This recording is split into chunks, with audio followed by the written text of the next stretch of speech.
Hello, welcome back to the channel. In this video, I explain how to set your job preference in Instawork.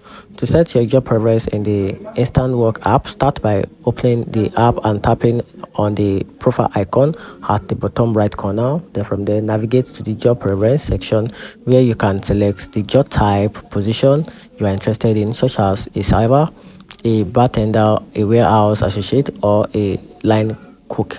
So for each role, you may be prompted to provide a relevant work experience certification like a food and glass card or a tip certification or a complete short quiz to verify your skills, ensuring your profile is completed and accurate, which will help Instawork to match you with a suitable shift.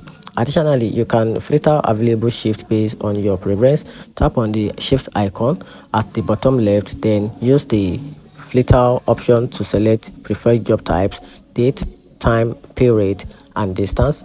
Regularly updating your preference and filter ensure you receive a shift recommendation that will align with your skill and availability. So remember, the more details and accurate your profile and preference are, the better Instawork can tailor job opportunity to fit your need. And that's it.